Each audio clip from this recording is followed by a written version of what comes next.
दिल्ली के एक छोटे से मोहल्ले में रहने वाला आरव शर्मा बचपन से ही रंगों का दीवाना था। जब बच्चे क्रिकेट खेलते थे, वो पुराने कागज पर स्केच बनाता।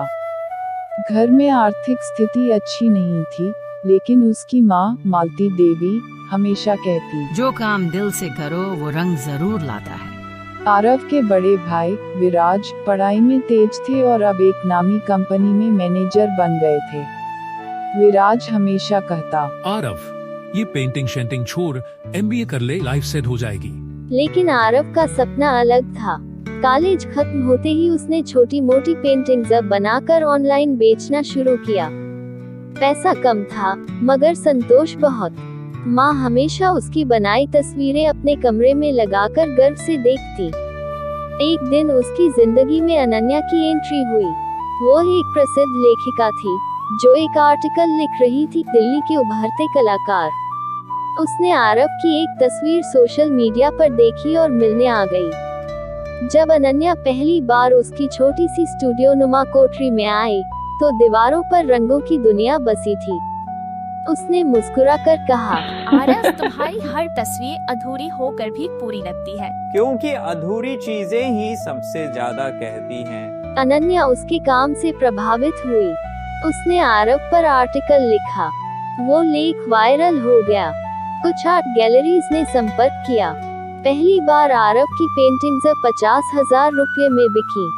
घर में खुशी का माहौल था, लेकिन विराज अब भी संशय में था। उसने कहा, एक आर्टिकल से कुछ नहीं होता, ये टिकाऊ नहीं है। लेकिन माँ ने चुपचाप आरव के सिर पर हाथ फेरते हुए कहा, मैंने अपने सपनों को तुम्हारे सपनों में जीना सीखा है।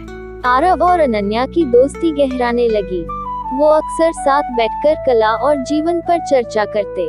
अनन्या कहती, तुम्हारी कला में दर्द है, कोई अधूरा किस्सा है। आरव चुप हो जाता। शायद उसने किसी को नहीं बताया था कि उसके पिता ने आत्महत्या की थी जब वो 10 साल का था। उनके सपने भी अधूरे थे। एक दिन अनन्या ने कहा, आरव, एक प्रदर्शनी रखो, अधूरी तस्वीरें, नाम रखो और हर तस्वीर के साथ एक कहानी। आरव को विचार पसंद आया। उसने अगले 3 महीने दिन रात काम किया। चित्रों में अकेली खिड़की, टूटा झूला, अधूरी छत और वीरान स्टेशन जैसे विषय थे। हर चित्र के नीचे एक छोटी सी कविता, जो उसके दर्द को बयां करती। प्रदर्शनी में भारी भीड़ उमड़ी। कई नामी कलाकार और आर्ट क्रिटिक आए। विराज भी आया। पहले बार आरव को एक कलाकार की नजर से देखा। जब उसने वो तस्वीर देखी, पिता की परछाई, और नीचे लिखा था, छोटा था जब छाया छूटी, अब बड़ा हूँ फिर भी अधूरा। विराज की आंखों में आंसू आ गए। पहली बार उसने भाई के दर्द को समझा। अनन्या चुपचाप एक कोने में खड़ी थी, आंखों में गर्व था। उसने आरव से कहा, आरव, अब तस्वीरें पूरी लग रही हैं। शायद इसलिए क्योंकि अब देखने वाली आंखें समझती है। प्रदर्शनी सफल रही। आरव को एक इंटरनेशनल आर्ट शो में आमंत्रण मिला। सब कुछ बदल गया, पहचान, पैसा, इज्जत। लेकिन एक रात माँ की तबीयत बिगड़ गई। वो अस्पताल में भर्ती हुई। डॉक्टर्स ने कहा, हार्ट वीक है, ज्यादा चिंता नहीं करनी चाहिए। मैं अधूरी नहीं मरूंगी, अब आरव की उड़ान देखनी है। एक हफ्ते बाद माँ चल बसी। आरव टूट गया। उसने स्टूडियो बंद कर दिया।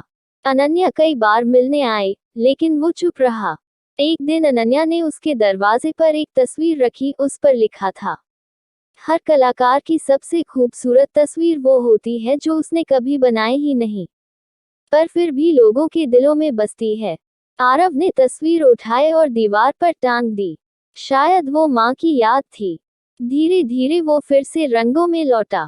इस बार उसकी पेंटिंग्स में सिर्फ रंग नहीं थे, भावनाएं थी, रिश्ते थे।